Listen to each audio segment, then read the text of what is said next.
ఊరు ఏదైనా తీరు మాత్రం మారడం లేదు. సభ ఏదైనా తెలుగుదేశం అంటే జనం రావడం లేదు. తాజాగా తెలుగుదేశం పార్టీ సభ ప్రాంగణం ఖాళీ కుర్చీలే వెలుగు చూస్తున్నాం. ఆ కుర్చీల్లోకి వచ్చి కూర్చోవాలంటూ జనాలకు నేతలు మైకులో ఒర్రుతున్నప్పటికీ, విజ్ఞప్తులు చేస్తున్నప్పటికీ కనీసం ఎవడొచ్చి కూర్చునే పరిస్థితి లేదు. తెలుగుదేశం పార్టీ సభలకు జనం పల్చగా వస్తుండడంతో తెలివిగా జనసేనతో కలిసి ఉమ్మడి సభలు ప్లాన్ చేశారు చంద్రబాబు నాయుడు. కానీ అవి కూడా అట్టర్ ఫ్లాప్ అవుతూ ఉన్నాయి. వాటి ఫలితాలు స్పష్టంగా కనబడుతున్నాయి.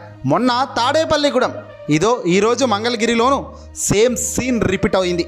ఇక తాడేపల్లిగూడెంలో ఒంటి కాలిపై రెచ్చిపోయిన పవన్ కళ్యాణ్ సైలెంట్ అయిపోయారు. ప్రస్తుతం మంగళగిరిలో ఆయన మాట్లాడుతూ జయహో బీసీ సభకు విచ్చేసిన చంద్రబాబు, పవన్ కళ్యాణ్, అలాగే ఈ మీటింగ్కు ప్రత్యేకంగా నారా లోకేశం వచ్చాడు, రాకపోతే బాగోలేదు అని. కానీ ఇక్కడ పవన్ కళ్యాణ్ సభ ప్రసంగం చాలా సప్పగా సాగింది. ఎంత దారుణంగా పవన్ తాడేపల్లిగూడెంలో మాట్లాడాడో అని అంత ఆసక్తిగా ఎదురు చూస్తే మంగళగిరిలో ఏమీ లేదు, డొల్లా మాత్రమే. చంద్రబాబును పక్కన కూర్చోబెట్టుకుని రెచ్చిపోతున్న పవన్కు ప్రజానికం కొడుతున్న దెబ్బలు అంతా ఇంత కాదు. సభలు ఎక్కడ ఏది జరిగినా ప్రజలు రావడం లేదు. ఖాళీ కుర్చీలు, జనం లేక సభలో మైక్ సౌండే రిపీట్ అవుతుంది తప్ప మరొకటి లేదు. వేరాజ్ ఆంధ్రప్రదేశ్ సీఎం జగన్మోహన్ రెడ్డి గారు సిద్ధం సభ చూస్తే ఉచ్చబడుతుంది తెలుగుదేశం పార్టీ, జనసేన నేతలకు. ఇది సభనా, సీఎమా, హీరోనా అంటున్నారంతా కూడా. మన రాష్ట్రమే కాదండోయ్, టెలివిజన్లన్నీ కుప్పకూలుతున్నాయి సిద్ధం సభలతో.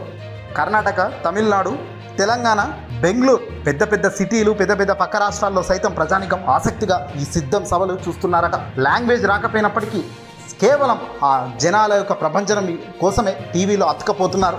ఏదేమైనా చంద్రబాబు నాయుడు, పవన్ ఒక్కటి ఇప్పటికైనా తెలుసుకోవాలి, ప్రజలు ఇలాంటి వీటికి ఇక నమ్మరు, నమ్మబోరు, నమ్మలేరు. కేవలం ప్రజలు ఒకటి చూస్తున్నారు, క్యారెక్టర్. అది బిల్డ్ చేసుకునే పనిలో జగన్ 100% సక్సెస్ అయ్యారు. ఇది ఈరోజో నిన్నో బిల్డ్ చేసుకున్నది కాదయ్యా. గడిచిన 15 ఏళ్ళు ప్రతినిత్యం ప్రజల్లో నిలబడ్డం, ప్రజల కోసం పోరాడడం, ప్రజలకు ఏం మేలు చేస్తే ప్రజానికం మన వైపు చూస్తారు అనేది జగన్ తెలుసుకోగలిగాడు, ప్రజలకు మంచి చేయగలిగాడు. అందుకే ఈరోజు ఆ రెస్పాన్స్ వస్తుంది, అందుకే ఈరోజు ఆ మద్దతు వస్తుంది.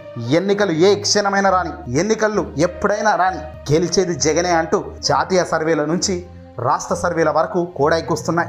ఇప్పటికీ తెలుగుదేశం పార్టీ, కూటమిలు, జనసేన వీళ్ళంతా కూడా ఇంకా మేమే గెలుస్తామన్న భ్రమలో ఉన్నారు. కానీ 2019లో ఇదే భ్రమలతో ఉన్న వాళ్ళకే సీన్ మొత్తం అర్థమైంది ఫలితాల తర్వాత. ఈసారి ఆ ఫలితాలు కూడా గతంలో మాదిరిగా 24 కూడా వచ్చే పరిస్థితి లేదు. తెలుగుదేశం పార్టీ, జనసేన ఒక పెద్ద గుండు సిన్నాతో ముగిస్తారు. ఇక ఏదేమైనా తెలుగుదేశం పార్టీ, జనసేన కూటమిలు కాదు కదా, వీళ్ళను ప్రజలు ఇక రాబోయే కాలంలో కూడా నమ్మే పరిస్థితి లేదు.